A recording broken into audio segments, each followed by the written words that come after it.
Mary Ann Maslog. Gagi, di ba patay ka na, men? Ay, girl pala. Gagi, 1998, patay na daw siya, oh. Putik na yan, ang galing, oh. Yun pala, nag-pretend na namatay kasi may kaso, gagi. Textbook scam, tol. May kaso siya, textbook scam. Tapos nag-pretend na namatay. Gagi, namatay din ako dati, tol. 1876, namatay ako. Tapos nabuhay din ako 1998, gagi. 'Di ba? Kasi binuhay ako ni Jesus Christ eh. Tanda ko pa noon ang kasama ko noon gagi si Jose Rizal 1876 to 1898. Si Rizal Andres Bonifacio gagi. Nakipaglaban kami sa mga sa mga Hapon dati. Tsaka dun sa mga Chinese, yung mga din, taga North Korea kalaban namin dati kasi sinasakop tong bansa natin, bansang Pilipinas, gagi. Isa ako sa nakipaglaban nun, gagi. Tapos tinamaan ako ng bala dito sa dibdib, malapit sa heart ko. Mamamatay na ako nun, tol. Actually, namatay ako eh. Tapos napunta ako sa langit, nag-usap kami ni Jesus Christ. Huwag kang mag-alala, sabi ni Jesus Christ. Dahil darating ang panahon, mabubuhay ka. Sa taong 1998, sabi ni Jesus Christ. So nabuhay ulit ako. Yun, namatay ako 1876. Tapos nabuhay ako 1998, gagi. Pero ito si kung si Mary Ann Maslog, gagi. Namatay daw siya 1998. Pero nagpretend lang pala, gagi. Pero ang galing niya. Ang galing niya, tol. Kasi natakasan niya yung kaso niya eh. Yung sentensya sa kanila, sentensya sa kanila 10 years. Kung nagpahuli siya noon, hinarap niya yung kaso niya, di 2008 malaya na siya. Wala eh. Nagtago siya mga mahigit 2 dekada. Ngayon natimbog. Dahil dito sa Pogo issue, Alice Go issue, natimbog. Baka gustong rumakit ulit. Pero sabi siguro ni Jesus Christ, sobra ka na, Mary Ann. Kailangan na kitang ipahuli. Sobra na yung kasamaan mo. Sabi niya ganun. Kasi dalawa lang yan eh. Kung gumagawa ka ng masama, negative ka kay Jesus Christ.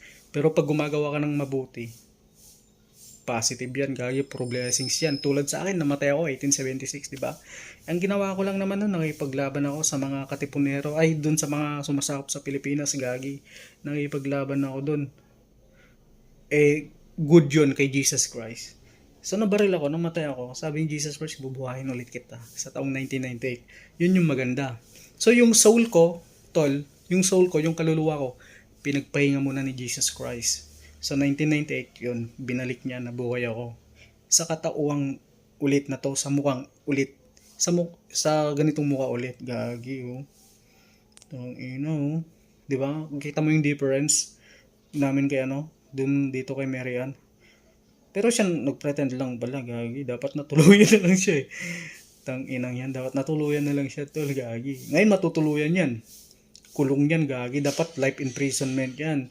Dapat walang dalaw, gagi. Walang dalaw, walang pagkain for 10 years, walang tubig for 5 years, walang walang hygiene, walang toothbrush, walang sabon, walang shampoo, walang ligo-ligo for 3 years. Ganun dapat yung parusa sa kanya para tuluyan siyang mamahaw kasi nang umaalingasaw yung bako niya ngayon, tol. Uy, bars.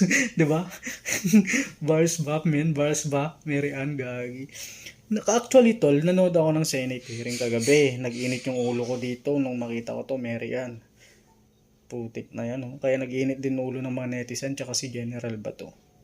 Putik. Senator Bato tsaka yung ibang mga senator. Kasi sa ginagawa niya, putik na yan. Literal na basuka. Basura ng Pilipinas. Yagi, 'di ba? Dapat hindi ito binibigyan ng pangalawang chance, tol. Kulong dapat to, Bartolina for 15 years, 'di ba? Ganun dapat yung punishment sa kanya, 'di ba? Wag nang death penalty, ganun na lang. Bartolina for 15 years, wag palabasin. Tapos yung papakain lang sa kanya, isang dakot na kanin, tapos isang butil ng asin. Ganun dapat yung punishment dito sa ginagawa niya ngayon, men. Pinapaikot niya yung mga tao. 'Di ba? Halata naman nagsisinungaling kasi sa gesture pa lang ng kamay niya. Halatang sinungaling, 'di ba? 'Di ba? Mary Ann, gagi kung mapapanood mo to, men, girl. Gagi, umamin ka na, gagi, dahil walang anong bang tawag doon sa kasabihan na yun? Walang lihim na hindi nabubunyag. Lagi nandyan si God. Yun lang masasabi ko sa'yo, gagi. Putang inang yan. Mamin ka na. May chance ka pa. Baka mabawasan yung sentensya mo. Gawin na lang ano. Kung lifetime, baka gawin na lang 40 years. Sa Bartolina. Di ba okay yun? Babawasan. Di ba? Yun lang masasabi ko sa'yo, gagi. Huwag mong paikutin ng mga Pilipino. Gagi, huwag mong paikutin yung mga senador natin, gagi. Hirap na din ng mga yan. Tik na yan. Pag yan si Bato nag-iinit ulo sa'yo, yung ulo niya, uumbok siya sa mukha mo. Di ba, gagi ka?